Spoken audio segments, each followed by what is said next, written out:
After eating the birthday cake my mom insisted was safe, my daughter doubled over in pain. She's pretending, my mom scoffed. Food intolerances aren't real, my dad added. I didn't say anything. We just left. The next day I made a call, which made them regret everything. The house smelled like vanilla and store-bought candles when we walked in.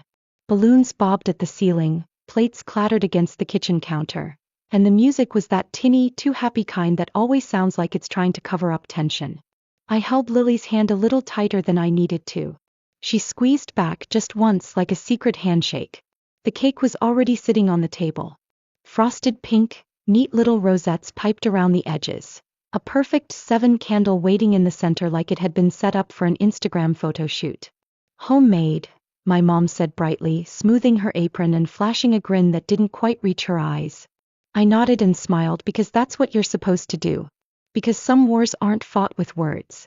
They're fought with fake smiles and polite nods and paper plates. I didn't say anything about the cake at first. But when my mom cut the slices I leaned in casually and asked, "It's gluten-free, right?" She laughed like I'd said something adorable. "Of course it is. I baked it myself." She said it so confidently, so indignantly, that for a second I felt embarrassed for even asking. Lily looked up at me, her eyes wide and trusting. I nodded. "It's your birthday, sweetheart. It's okay." She took her slice and sat down carefully, adjusting the hem of her glittery pink dress, the one she picked herself that morning because she said it made her feel like a superstar princess. Her sparkly sneakers kicked a little under the table as she waited patiently for everyone else to get served. She practiced saying thank you under her breath. I heard her. I wish I could tell you I had a bad feeling. I wish I could say my blood ran cold when I saw the frosting, or that time slowed down when the knife sank into the cake. But no. It felt normal. Because that's how it always goes. The worst betrayals don't come with thunderclaps and dramatic music.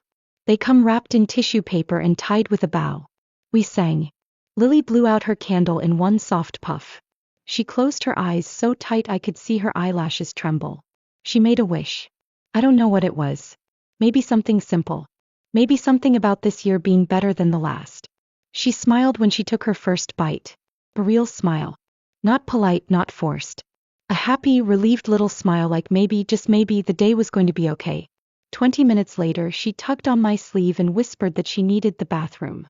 Her face was pale. Her little hands were shaking. I helped her down the hall, past the laughter, past the smell of lasagna and wax candles melting into frosting. She tried to walk on her own but halfway there she just stopped, pressed a hand to her stomach and looked up at me with wide, glassy eyes. If you don't know much about gluten intolerance, let me explain real quick. Lily doesn't have celiac disease. She's not going to die from a single crumb of bread. But she does have what's called non-celiac gluten sensitivity, and it's real. Real enough that one bite of the wrong thing means hours, sometimes days, of agony. Cramps that feel like someone is tying knots inside her.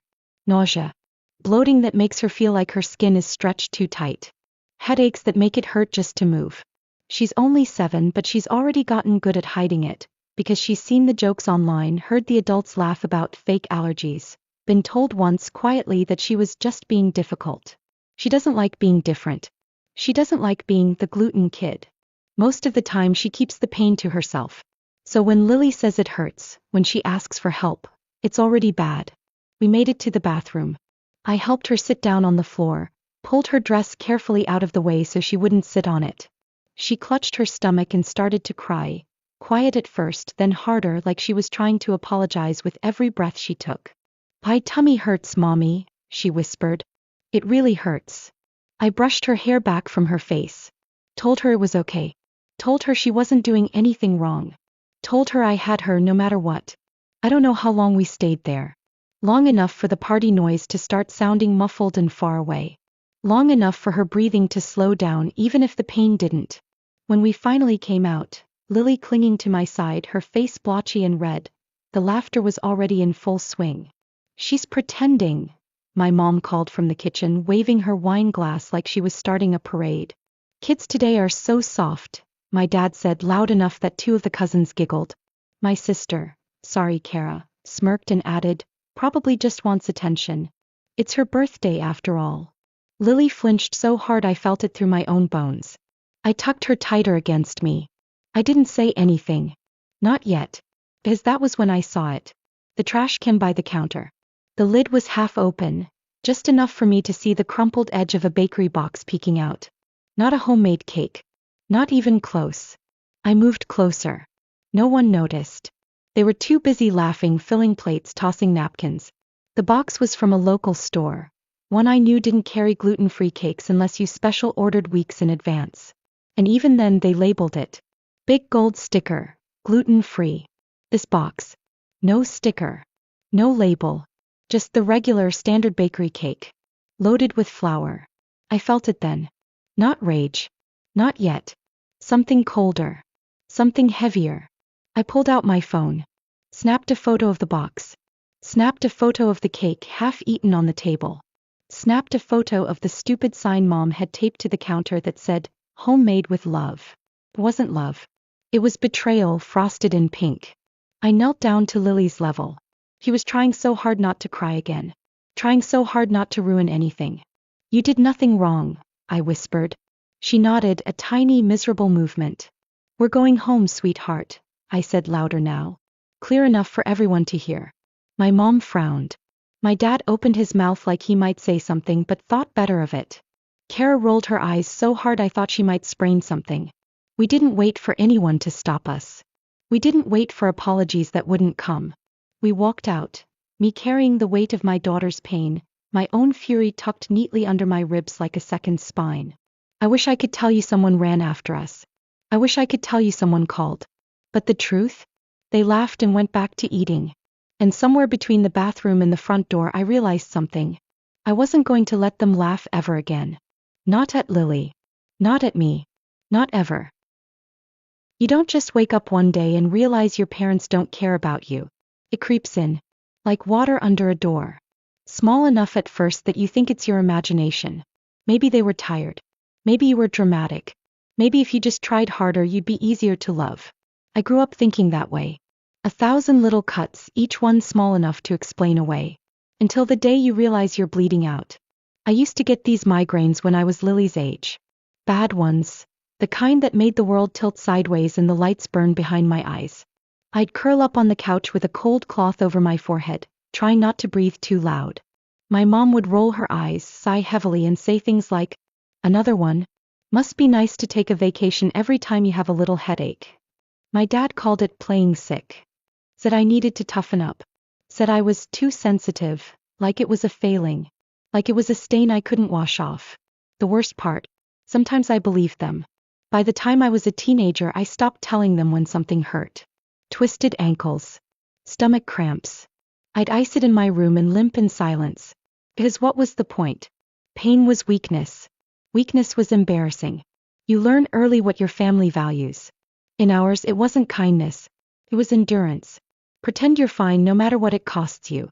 When Lily was diagnosed with gluten intolerance last year, I promised myself I wouldn't do that to her.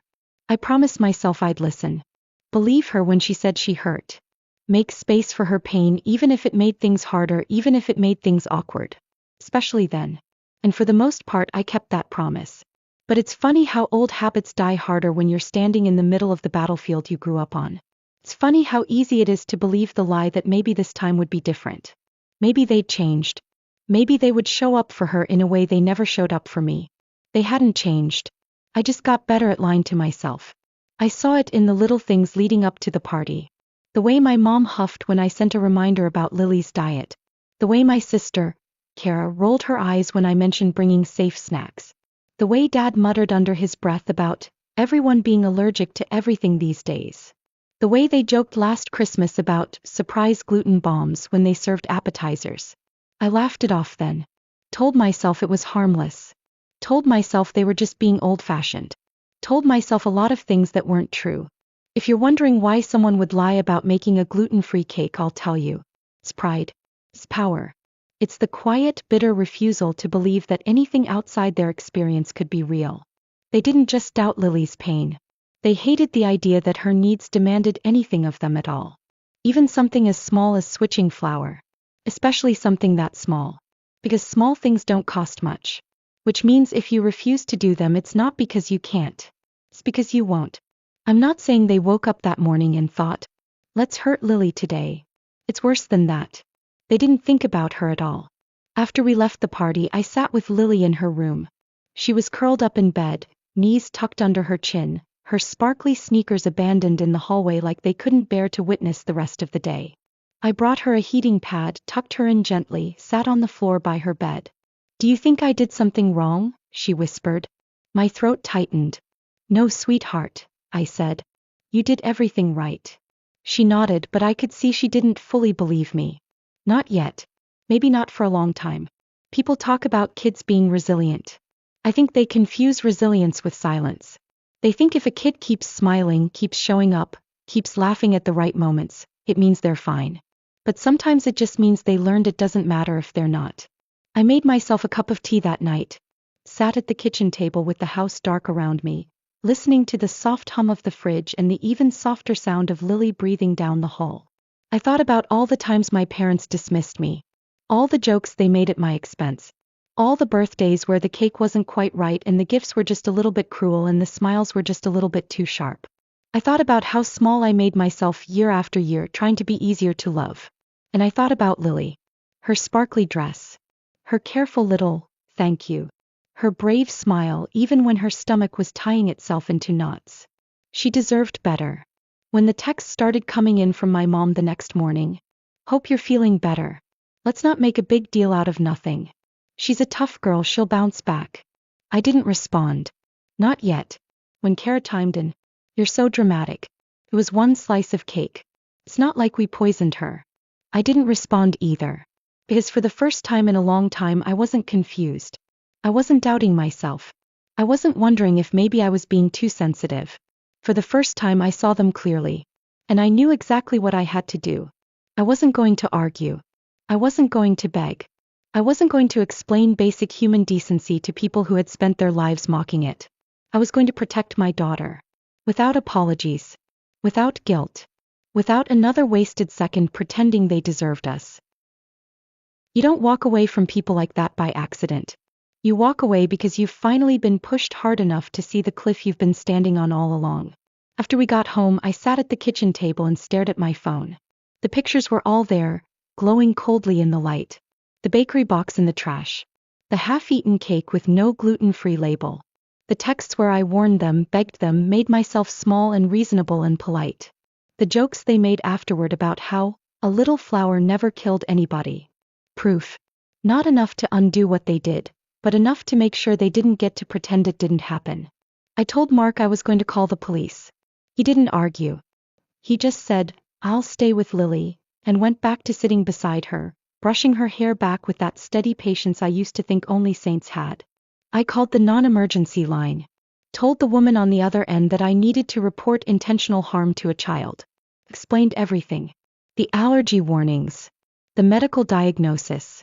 The documented proof that they knew, and served the cake anyway. They transferred me to a family services officer. He listened carefully, interrupting only to ask clear, pointed questions. Was Lily medically diagnosed? Yes.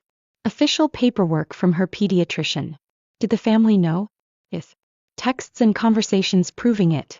Was there proof they deliberately ignored it? Yes. Photos. Screenshots. Voicemails. He was quiet for a second after I finished. Finally he said, we can file a report. It puts the incident on record. It's not a criminal charge. Not unless further investigation finds clear evidence of reckless harm or a pattern. But it will stay documented. It will be there if you ever need it again. He didn't say it like it was a small thing. He said it like it was a weapon. And for once in my life I didn't put it down. I sent him everything. Every photo. Every text. Every scrap of proof they never thought I'd be brave enough to collect. When I hung up, I didn't feel triumphant. I felt like someone who had stopped stitching up wounds just to bleed slower. I was done bleeding for them. The first text came 10 minutes later. You called the police? Over a birthday party. Thinker. You need to stop before you ruin everything. Families have disagreements. Normal people don't call the cops over cake. And Dad, predictably worse. Hope you're ready to raise that girl alone when Mark gets tired of your drama. There it was. The knife slid in where they always knew it would hurt. Not just attacking me. Attacking Lily's home. Attacking my marriage. Because they didn't just want me obedient. They wanted me scared. I didn't reply. Not because I didn't have words. Because no words would make them hear what they refused to see. I sat down and started making a list instead. Not a list of enemies. A list of people who still knew how to love. People Lily deserved to be surrounded by. People who would never laugh at her pain. The second birthday party wasn't going to be fancy. It wasn't going to have matching balloon arches or Instagram perfect dessert tables. It was going to have something better. It was going to have safety. I texted Mia first, Lily's godmother, and within minutes she was sending screenshots of picnic shelters available for rent. I texted Lily's teacher next, who'd once sat with her during lunch when a substitute brought the wrong snack and Lily got sick. I texted 3 of Lily's friends' parents, the ones who always double-checked labels without being asked. Within an hour we had a guest list. A plan. A bakery order placed for gluten-free cupcakes, custom frosted with little silver stars. No one from my family was invited. Not one. And I didn't feel guilty. Not even for a second. Because you don't invite people who light matches just to watch you scramble to put out the fire. That evening the phone rang again. I let it go to voicemail. Her voice was tight, furious but coated in fake sweetness. Erin, honey, think about what you're doing. Lily needs her family. She needs a village. Don't let your pride ruin her chance to grow up surrounded by people who love her. I sat there listening to the words fizz like acid in the air. They had called mocking a sick child love? They had called lying to her love? Love isn't pretending someone's pain isn't real. Love isn't laughing when someone you're supposed to protect is curled up crying on a bathroom floor. Love isn't a performance. It's a promise. I thought about calling her back. Not to argue. Just to say very calmly, if you loved her you wouldn't have poisoned her to prove a point. But then I realized something better. They didn't deserve even that much energy. I blocked the number instead. Blocked Kara. Blocked Dad. I wasn't going to explain basic decency to grown adults anymore. I wasn't going to write essays begging for basic humanity. They knew. They just didn't care. The next morning, the police officer emailed me the confirmation that the report had been filed. No criminal charges, not yet. But it was there. Documented. Visual. Undeniable. I printed it out. Put it in a folder. Tucked it into the lockbox where we kept birth certificates and immunization records and Lily's first hospital bracelet. Proof that we mattered. Proof that someone had listened. Proof that this time the damage they did wouldn't just vanish like it never happened. At dinner Lily was still quiet. Mark made spaghetti, gluten-free pasta, her favorite, and we ate in the soft clink of forks and the low murmur of the dishwasher running. Afterward, Lily climbed into my lap and pressed her cheek to my chest. Is it bad to want a different family? She asked. I kissed the top of her head. No, sweetheart, I said. It's brave. We finalized the plans for her second birthday that night. No speeches. No big surprises. Just cupcakes, bubbles, a park full of laughter that didn't come with sharp edges. And Lily shining, fierce, free, exactly the way she deserved to be. You think the worst part is the moment you realize your family would rather hurt your child than admit they were wrong. But it's not. The worst part is what happens after. When they try to twist it. Rewrite it. Claw their way back into your life like they're entitled to it.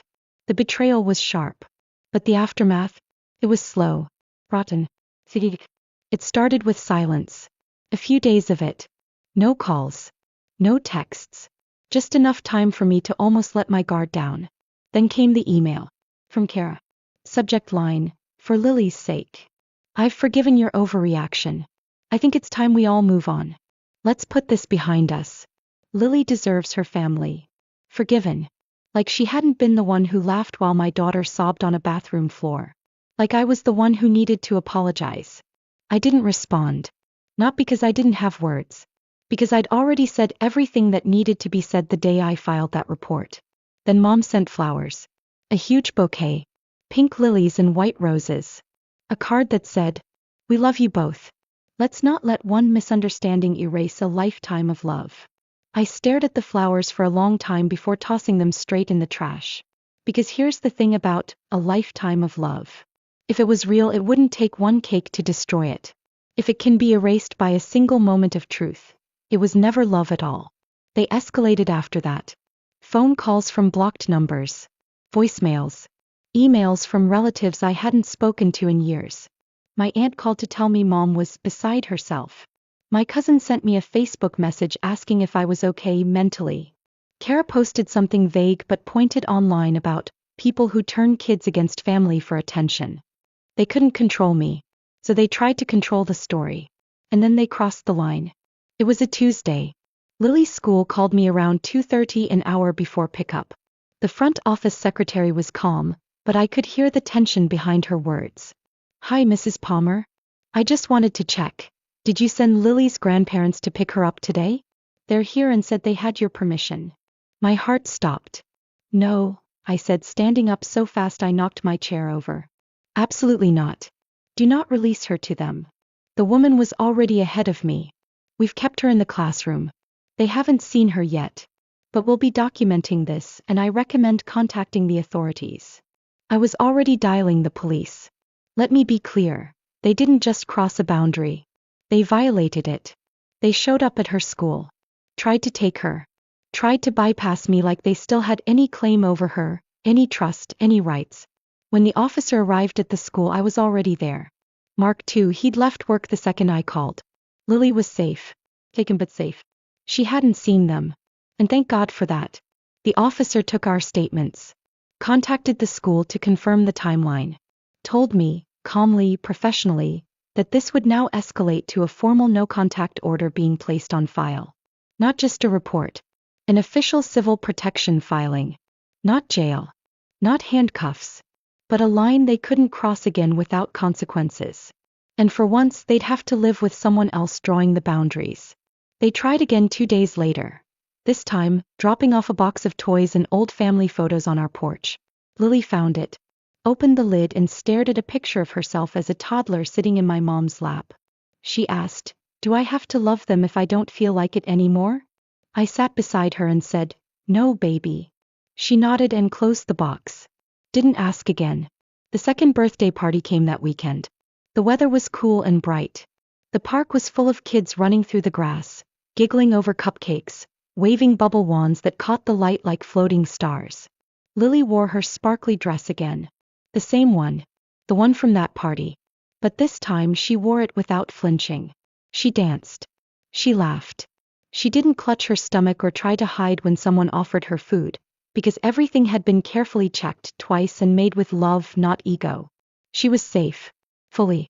Finally. A few other parents asked quietly later if everything was okay. They'd heard rumors.